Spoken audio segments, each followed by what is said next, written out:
हाँ जी बच्चों, so welcome to this video. तो आज हम डिस्कस करेंगे question number 2, topic dissolution of partnership. और ये रहा बेटा सवाल हमारा। तो क्वेश्चन देखिए, कहता है कि एबीसी 3 पार्टनर्स थे, रेशियो दिया हुआ है 3:1:1, इजी है, और उन्होंने अपना डिसॉल्व किया, एग्री अपॉन डिसोल्यूशन। नाउ कहते हैं दे एग्री कि take over certain asset and liabilities, और फिर अलग अलग करेंगे। अब देखिए, इस चीज का मुझे कोई बहुत फर्क नहीं पड़ रहा है कि वो सेपरेटली बिजनेस करेंगे या क्या करेंगे। फिलहाल ये फर्म क्लोज करनी है हमको। लुक, गुडविल इग्नोर करनी है, यहां पे भी नहीं है, तो ये बेटा इग्नोर हो गई, है ही नहीं। अब वो कह रहे हैं ए ने टेक ओवर किया, बी ने भी टेक ओवर किया, सी ने भी किया। तो ये जो डिफरेंट एसेट्स और लाइबिलिटीज हैं, ये इन लोगों ने आपस में बांट लिए। कुछ ए ने लिया, कुछ बी ने लिया, कुछ सी ने लिया, मे भी कुछ बेचा भी हो, इट्स ओके। तो ए को डेबिट करेंगे, बी को डेबिट करेंगे, सी को डेबिट करेंगे। एक्सपेंस दिए हैं, बाकी डेटर्स बिक गए, ठीक है, बेच लेंगे, so we will realise the money. अब देखिए, जब भी डिसोल्यूशन करेंगे बेटा, तो हम बनाएंगे रियलाइजेशन अकाउंट, ठीक है। रियलाइजेशन में हमारा जो फर्स्ट रूल है वो है you transfer all assets at book value. Liabilities नहीं करेंगे अभी, लाइबिलिटीज सेपरेट, और कैश नहीं करेंगे। तो ये सारी एसेट्स हम लोग ट्रांसफर कर दें। तो टू डेटर्स, सर डेटर्स तो नीचे थे, सॉरी, तो टू सन्ड्री एसेट्स, कुछ भी है मुझे क्या मालूम, 17,000। दूसरा है डेटर्स। डेटर्स में बेटा आपको याद होगा, आपको ग्रॉस अमाउंट करना होता है 24,200, और जो प्रोविजन है वो हम क्रेडिट में सेपरेटली ट्रांसफर करते हैं। So it is provision for bad debts 1200, ये अलग होगा। आप नेट फिगर ये वाली करोगे तो देखो रियलाइजेशन तो मैच हो जाएगा, आपका आंसर भी आएगा, सब ठीक है। लेकिन क्योंकि बुक्स में डेटर्स की अकाउंट अलग है और प्रोविजन फॉर बेड डेट की अकाउंट अलग है, अब अगर नेट फिगर ट्रांसफर करोगे तो लेजर अकाउंट्स में बैलेंस बचेंगे, इसलिए हम लोग ग्रॉस ट्रांसफर करते हैं ताकि दोनों अकाउंट्स क्लोज हो जाएं। अगला पढ़िएगा भैया, स्टॉक 7,800, इतने ही है ना, फिगर देख ले, हाँ ठीक है। Fixtures 1,000। So this is how we transferred all assets. Cash नहीं करेंगे बेटा, कैश की अकाउंट आपकी सेपरेट बनेगी। तो कैश अकाउंट में जो हमारी बैलेंस है वो हमने ब्रॉट डाउन लिख ली, एंड दैट इज 1,000।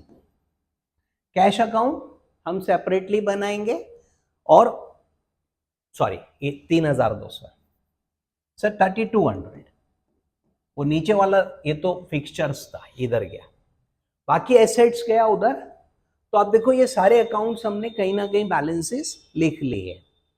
अब आइए लाइबिलिटीज पर। सेम फॉर लाइबिलिटीज ट्रांसफर करिएगा, क्रेडिटर्स 6,000, लोन 1,500, कैपिटल अलग बनेगा। तो बच्चों कैपिटल अकाउंट यहां बना लें, right. So balance brought down, और इट इज 27,500, 10,000 और 7,000। तो ये तीनों के बैलेंसेस आ गए बेटा। तो ये हमने देखो अलग बैलेंस उतार लिए, ये दोनों हमने रियलाइजेशन में ट्रांसफर कर दिए, ये सब रियलाइजेशन में गया, ये बैलेंस अलग हो गया। तो पूरी बैलेंस शीट अलग अलग अकाउंट्स में आ गई। सो डबल एंट्री कंटिन्यूड है। ये डेबिट बैलेंसेस थे, आप देखिए सब डेबिट में लिखे। ये फिगर डेबिट में लेस हुई, क्रेडिट में लिखी है, ठीक, कैश में डेबिट में लिखा है। ये सब क्रेडिट बैलेंस थे, तो ये दोनों यहां क्रेडिट में गए और ये यहां क्रेडिट में आ गया। कैपिटल अलग चलती है, यू नो दैट, और लाइबिलिटीज अलग। अब एक एक पॉइंट पढ़ लेते हैं बच्चों। Cash, A is to take over all fixtures at 800। तो सारी फिक्सचर्स ए ने 800 रुपए में ले ली, ठीक है। डेटर्स 20,000 के 17,200 में लिए। तो ए ने बेटा आप देखो तो 800 रुपए का फिक्सचर लिया और 20,000 के डेटर पर 17,200 में लिए। तो ए कौन 17,200 करेंगे और 6,000 के क्रेडिटर्स भी टेक ओवर किए। तो इस प्रकार से 12,000 की नेट एसेट्स ए ने टेक ओवर की हैं। एंट्री बनेगी ए डेबिट टू रियलाइजेशन। आप दो एंट्री भी कर सकते हो, लाइक आप यहां पर ए को फिलहाल 12 लिख रहे हैं अपन, 18 लिखो एसेट ओनली और 6 इधर लिखो लाइबिलिटी। 18 क्या है सर, जितने में टेक ओवर हुआ। देखो डेटर 20,000 की उसकी बुक वैल्यू थी, बट जो उसकी एग्रीड वैल्यू है जितने में ए ने लिया वो 17,200 है। तो ए से हमको 17,200 लेना है, हम उसको 17,200 डेबिट करेंगे। 800 फिक्सचर्स के करेंगे, 18,000, 6 की लाइबिलिटी है। Okay, yes sir. एंट्री हो गई, नेट कर दिए। आप चाहो तो 18 इधर और 6 उधर कर लो, it's okay. Be all stocks for 7,000। तो अब बी को सारा स्टॉक हमने 7,000 में दिया और सन्ड्री एसेट एट 7,200, ये उसकी एग्रीड वैल्यू है सर, इतने में ले रहा है एट रुपीज 7,200। तो ये हो गया जी 14,200। तो एंट्री बनेगी बी डेबिट टू रियलाइजेशन, और रियलाइजेशन में लिखेंगे बाई बी 14,200। नाउ देखिए जो एसेट्स हैं सन्ड्री एसेट्स, वो हमने बी को 7,200 में दिए, which is book value less 10%। कह रहे ना, बीइंग बुक वैल्यू माइनस या लेस 10%, तो ये वैल्यू 10% लेस करने के बाद है। 10% हम ऑलरेडी लेस कर चुके, बीइंग बुक वैल्यू लेस 10%। तो इसकी अगर बुक वैल्यू निकालोगे बच्चों तो 7,200 अपॉन 90% यानी 8,000 आती है। बाद में काम आएगी, फिलहाल तो 7,200 डेबिट होगा। अगला पॉइंट देखिए, अब वो कह रहा है जो सी है, हमने सी को रिमेनिंग एसेट्स दिए, sundry assets 90% of book value less 100 rupees. तो देखिए सन्ड्री एसेट्स थे 17,000, बुक वैल्यू बेटा उसकी, उसमें से ए को नहीं दिया, उसमें से बी को दिया, कितना दिया 8,000। बेटा बुक वैल्यू में से बुक वैल्यू घटेगी, तो 9,000 रुपए के सन्ड्री एसेट्स हमने ए को दिए, सॉरी सी को दिए, ये सी वाला है। सी रिमेनिंग एसेट्स लिया, तो देखो टोटल एसेट थी 17, वैल्यू नहीं दी है ना, कह रहे हैं उसको 90% of book value less 100 rupees, तो वैल्यू नहीं दे रहा है। तो आप देखिए उसकी बुक वैल्यू 17 थी, 8,000 हमने दे दिया इसको, बुक वैल्यू में से बुक वैल्यू घटेगी, 9,000 बचा। अब इसका 90% 8,100, उसमें से 100 रुपए उन्होंने कहा हमने और माइनस किए, तो 8,000 में दे आ रही है। तो ऐसे करके क्वेश्चन ने फिगर आपसे कैलकुलेट कराई है, वो ये नहीं बता रहे कि 8,000 में ली, वो कह रहे रिमेनिंग 90% माइनस 100 रुपीज, और उसने लोन भी लिया है, ठीक है। Together with accrued interest 30 rupees जो रिकॉर्डेड नहीं है। तो बेटा 1500 रुपए का लोन, तो 8000 की तो एसेट्स ली, 1500 रुपए का लोन इसको दिया, 30 रुपए का इंटरेस्ट भी दिया।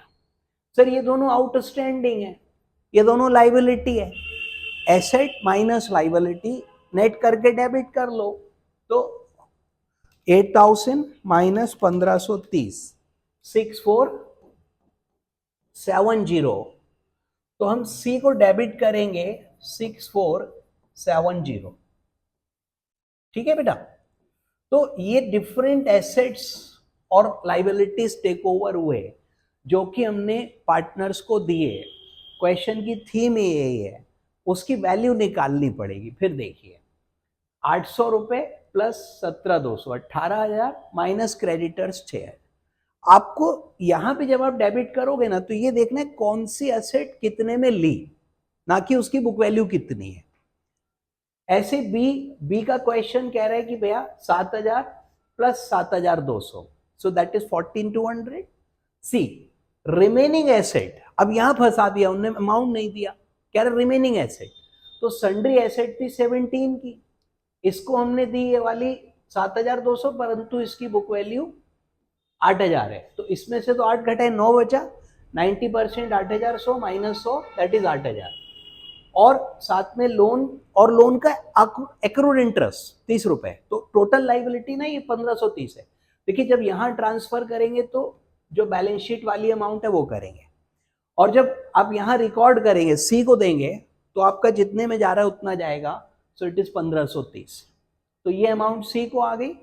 एक्सपेंस 270 है, सबको पता है बच्चों, टू बैंक, ब्रैकेट में एक्सपेंस 270 लिखेंगे। Remaining debtors 50% of book value पर गए। देखिए फिर उसने आपके साथ चाल चली क्वेश्चन ने, और कह रहा है कि जो आपके बचे हुए डेटर्स है, अब बचे कितने हैं, तो देखिए डेटर्स थे 24,200 के। सर ये अमाउंट है, ये वाली नहीं है बेटा, ये तो नेट है। डेटर 24,200 है, जिसमें से 20,000 के हमने ए को दे दिए। कितने में दिए? नहीं सर, यहां पर 24,200 बुक वैल्यू थी, 20,000 की बुक वैल्यू गई, बचे 4,200। और तो नहीं है कहीं डेटर? No sir. और 50% में गया तो 4,200, उसका 50% 2,100। ओके, और देखो this we are going to receive, ये पैसा हमको मिलेगा। रियलाइजेशन का सिंपल उसूल है, एसेट इधर ट्रांसफर, लाइबिलिटी इधर ट्रांसफर। जो एसेट बिकेंगी, जो हमको पैसे मिलेंगे, वो इधर लिखोगे। तो बाई बैंक, सर ये तो बैंक में आएगा ना पैसा, 2,100, जो आया वो इधर, जो गया वो इधर, एक्सपेंस इधर गए। अब देखिए क्रेडिटर्स ऑलरेडी हम दे चुके हैं, किसी पार्टनर को ए को दिए थे, और जो लोन था वो हमने सी को दे दिया। आई मीन टू से ये दोनों फिगर्स पेमेंट हो गए, सारी एसेट्स पार्टनर्स में डिस्ट्रीब्यूट हो गई, जो बची वो बेच दी। So this is over. अब रियलाइजेशन का देखिए प्रॉफिट लॉस निकाल लीजिए और आ जाएगा आपका। और देखिए आंसर में लॉस आ रहा है, तो लॉस ही आ रहा होगा, फिर भी 17, 24,200, 78, 1,270, 1,200, 6,000, 12।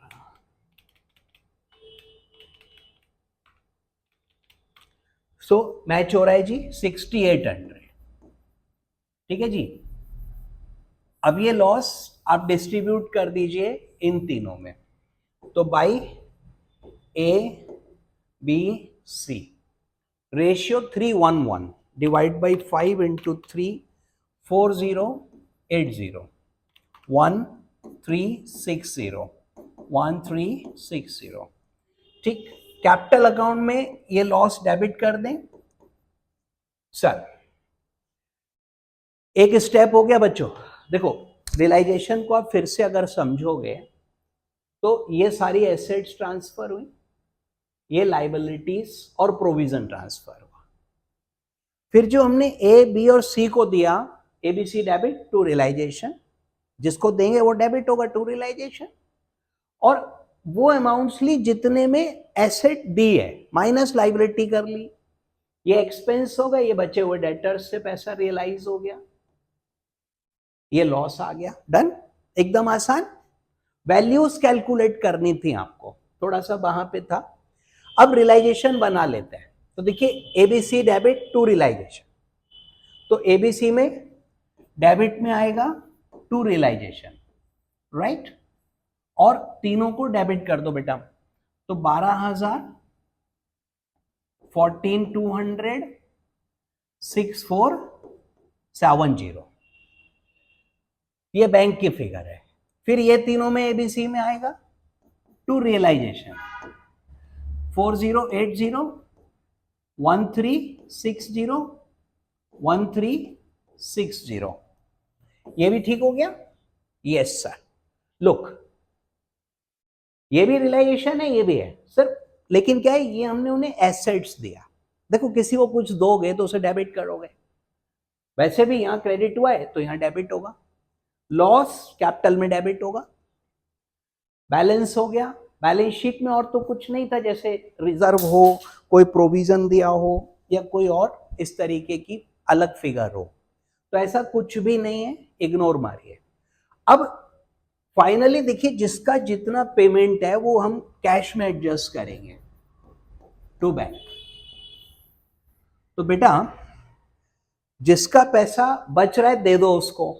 अब जैसे ए 27,500 माइनस 16,080, सो 11,420 ए को देना है मेरे को। बी जो है उसका डेबिट ज्यादा हो गया, क्रेडिट कम है, तो बी हमें देगा by bank. So it is 14,200 plus 1,360 minus 10,000, 5,560।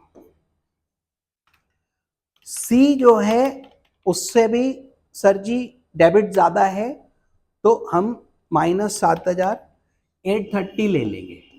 देखिए बैलेंसिंग अमाउंट से है, और जिससे देखो जिसका ज्यादा आ रहा है उसको दे दो, जिसका कम आ रहा है बेटा उससे ले लो, सीधा हिसाब है, कोई उसमें ऐसी बात ही नहीं है। तो भैया अब कैश बना लो, ये डन हो गया। Yes sir. नाउ लुक, पहले यहां से ट्रांजेक्शन्स लो। तो देखिए मोस्टली चीजें एबीसी को दी हैं, बट कुछ ट्रांजेक्शन कैश में भी हैं, जैसे रिमेनिंग डेटर्स 50% में बिके, तो यहां हमने लिखा बैंक डेबिट टू रियलाइजेशन। तो बैंक में कैश और बैंक ये एक ही है, और टू रियलाइजेशन लिखोगे हाउ मच सर, 2,100 रुपए। उसी तरीके से डेबिट में बाय रियलाइजेशन है आपका, एक्सपेंस की अमाउंट है 270 रुपए। सर ये पैसा आया, ये पैसा गया, रिमेनिंग एबीसी से एडजस्ट हुआ है। देखिए ए को हमने डेबिट किया है, तो बैंक में क्रेडिट होगा बाई ए 11,420, और बी और सी पैसा लेकर आए हैं, कोई इंसॉल्वेंट तो है नहीं, जिसके पास जो बैलेंस है वो भैया क्लियर करेगा। तो बी और सी हैज ब्रॉट दी मनी, ए उसको हमने पेमेंट किए, यहां देखिए क्रेडिट हुआ, यहां डेबिट हो गया, यहां डेबिट हुआ वहां क्रेडिट हो गया, डबल एंट्री।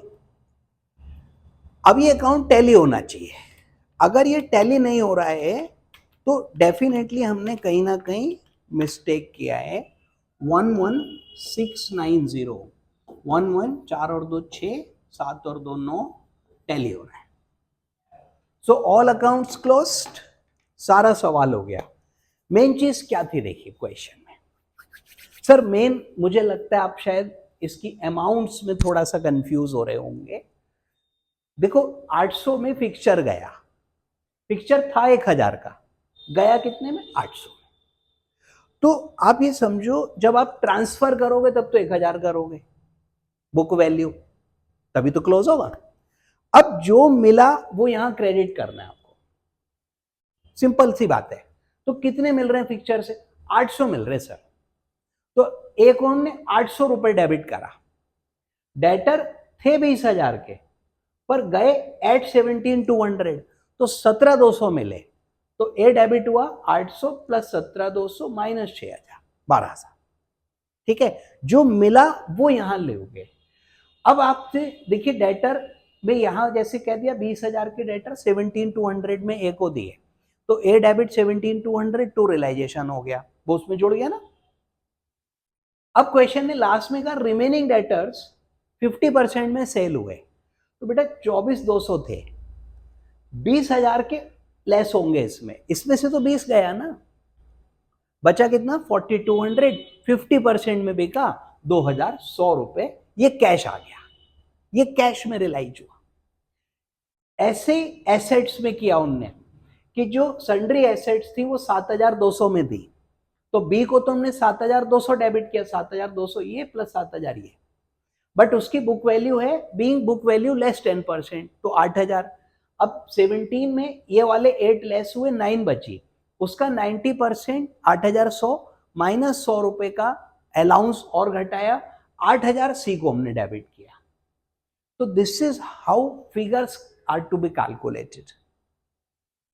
और बाकी सिंपल क्वेश्चन है, देखो कैश हो गया, कैपिटल हो गई, रियलाइजेशन। ठीक है, so I hope this is clear to you. Thank you.